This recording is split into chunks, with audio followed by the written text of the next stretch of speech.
वैसे देश में दूसरी लहर का कहर तेजी से कमजोर पड़ रहा है और राज्यों में अनलॉक की प्रक्रिया शुरू हो रही है, लेकिन इसे लेकर फूंक फूंक कर कदम बढ़ाए जाने की जरूरत है, क्योंकि जरा सी सावधानी हटी तो कोरोना के मामले बढ़ने में ज्यादा देर नहीं लगेगी।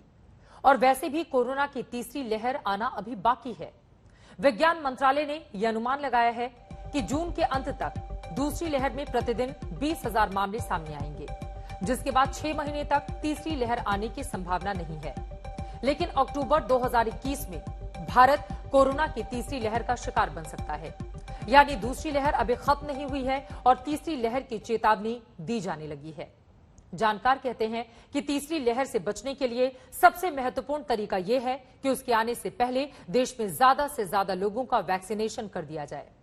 इस मामले में ब्रिटेन से हम सीख सकते हैं, जहां वैक्सीनेशन ने कोरोना की तीसरी लहर के असर को काफी हद तक कम किया है।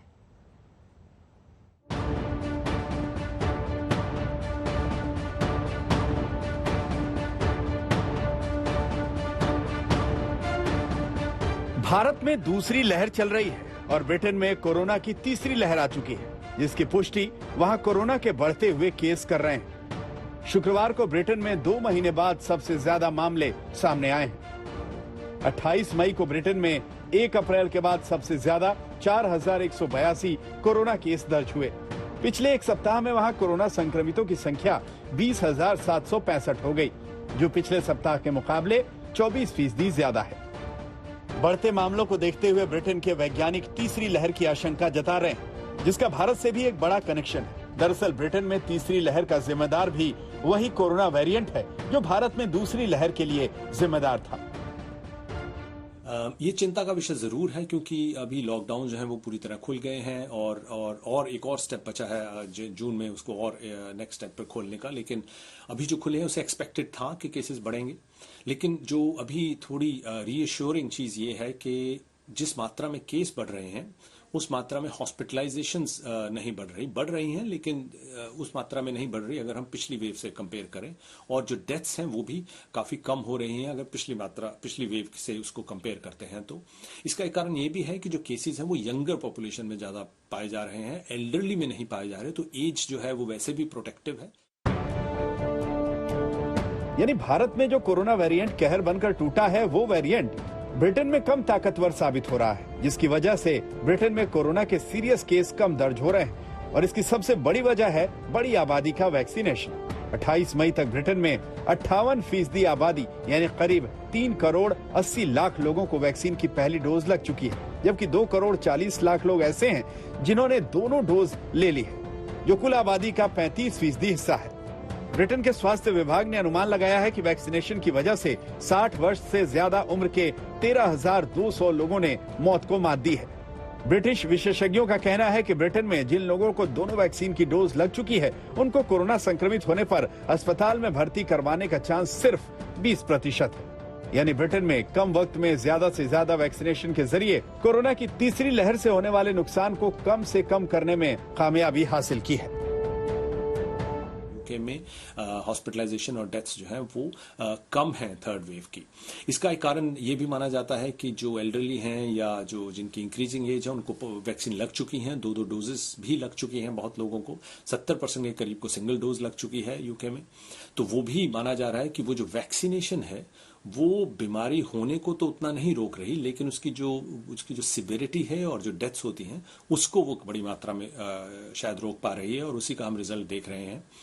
इसका मतलब ये है कि जो थर्ड वेव अगर यूके में और फैलती है तो उम्मीद ये है कि उसकी जो घातकता है वो काफी कम होगी, और जो वैक्सीन्स हैं उसका बहुत बड़ा रोल रहेगा हमें तीसरी वेव की जो शक्ल है उसको पूरा बदलने में, या कि हम कहें कि उसको बहुत ही मिनिमम रखने में।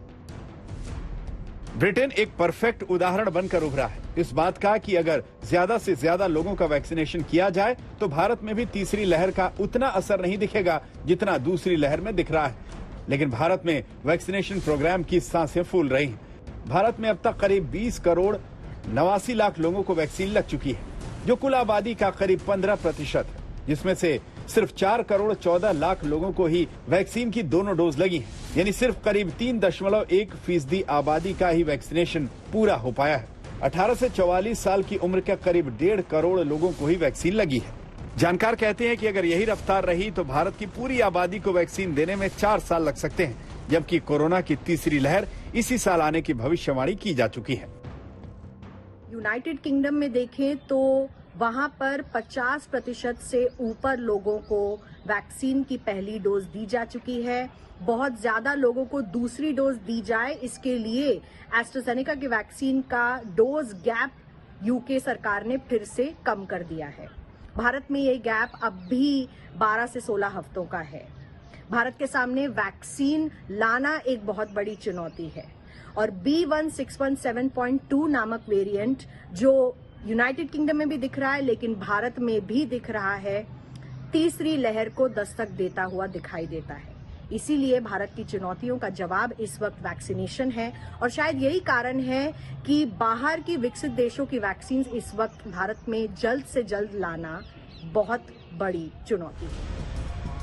यानी तीसरी लहर को मात देना है तो उसके आने से पहले ज्यादा से ज्यादा लोगों को वैक्सीन की डोज लगवानी पड़ेगी, जिसके लिए ज्यादा से ज्यादा वैक्सीनेशन सेंटर खोलने की जरूरत है। लेकिन एक कड़वा सच ये है कि वैक्सीन की कमी से मौजूदा वैक्सीनेशन सेंटर भी बंद करने की नौबत आ चुकी है। दिल्ली से मिलन शर्मा के साथ आज तक ब्यूरो।